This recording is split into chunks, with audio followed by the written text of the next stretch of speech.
ਬਦਲੋ ਨਾਲ ਮਸੇਨ ਸੀ ਇਹ ਜਿਹੜੇ ਨੀ ਲਿਕੋਰ ਦਾ, ਠੀਕ ਹੈ।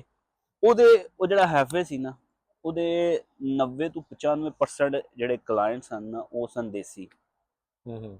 ਤੇ ਮੈਂ ਜਿਹੜੀ ਵੀ ਗੱਲ ਕਰਾਂ ਮੈਂ ਐਕਸਪੀਰੀਅੰਸ ਨਾਲ ਤਾਂ ਕਰਨਾ, ਕਿਉਂਕਿ ਮੈਂ ਕਿਸੇ ਸੁਣੀ ਨਹੀਂ ਹੈ, ਮੈਂ ਉੱਥੇ ਕੀਤਾ।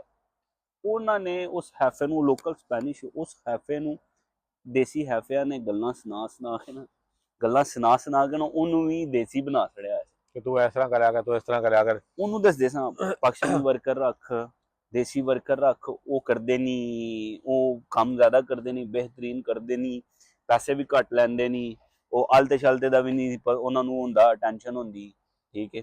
ਤੇ ਉਹਨੇ ਨਾ ਹੁਣ ਰੀਸੈਂਟਲੀ ਉਹਨੇ ਦੁਕਾਨ ਵੀ ਸ਼ੁਰੂ ਕੀਤੀ ਸੀ, ਸੌਰੀ ਇਹ ਕਰ ਉਹਦੇ ਨਾ ਪਹਿਲੇ ਜਿੰਨੇ ਵੀ ਵਰਕਰ ਸਨ ਨਾ 95% 99% ਵਰਕਰ ਉਹਦੇ ਸਨ ਸਪੈਨਿਸ਼। ਉਹਨੇ ਆਸਤਾ ਨਾ ਸਾਰਿਆਂ ਨੂੰ ਕੱਢਣਾ ਸ਼ੁਰੂ ਕਰ ਛੱਡਿਆ, ਸਾਰਿਆਂ ਨੂੰ ਕੱਢ। ਜਦੋਂ ਮੈਂ ਸ਼ੁਰੂ ਕੀਤਾ ਸੀ ਨਾ ਕੰਮ, ਉੱਥੇ ਇੱਕ ਨਾ ਕਤਲਾਨ ਮੁੰਡਾ ਕੰਮ ਕਰਦਾ ਹੁੰਦਾ ਸੀ ਉਹਦੇ ਨਾਲ, ਉਹਨੇ ਜਨਾਬ ਉਹਨੂੰ ਵੀ ਕੱਢ ਕੇ ਨਾ ਫਿਰ ਮੈਂ ਇਕੱਲਾ ਰਹਿ ਗਿਆ ਸਾਂ।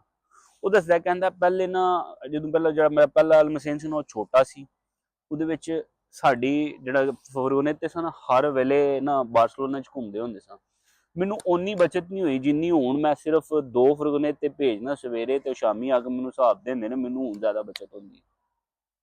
ਤੇ ਕੀ ਸੀ ਕਿ ਉਹਨਾਂ ਨੇ ਟੈਕਸ ਬਚਾ ਰਹੇ ਹੋ ਨਾ, ਟੈਕਸ ਬਚਾਉਣਾ ਸ਼ੁਰੂ ਕੀਤਾ, ਦੂਜਾ ਤਨਖਾਹਾਂ ਘੱਟ ਦੇ ਰਹੇ ਹੋ, ਬੱਚਤ ਦੀ ਬਚਤ। ਮਜ਼ੇ ਦੀ ਗੱਲ, ਉਹ ਜਿਹੜਾ ਹੈਫੇ ਸੀ ਨਾ, ਉਹ ਜਿਹੜੇ ਆਪਣੇ ਡੀਲਰ ਉਹਨੂੰ ਸਮਾਨ ਦੇਣ ਆਉਂਦੇ ਸਨ, ਉਹਨਾਂ ਨੂੰ ਵੀ ਆਈ ਮਸ਼ਵਰਾ ਦਿੰਦਾ ਸੀ ਕਿ ਦੇਸੀ ਬੰਦੇ ਰੱਖੋ ਨਾ, ਦੇਸੀ ਬੰਦੇ ਰੱਖੋ, ਇੰਜ ਕਰੋ, ਉਹਨਾਂ ਨੂੰ ਇਹ ਮਸ਼ਵਰੇ ਦਿੰਦਾ ਸੀ।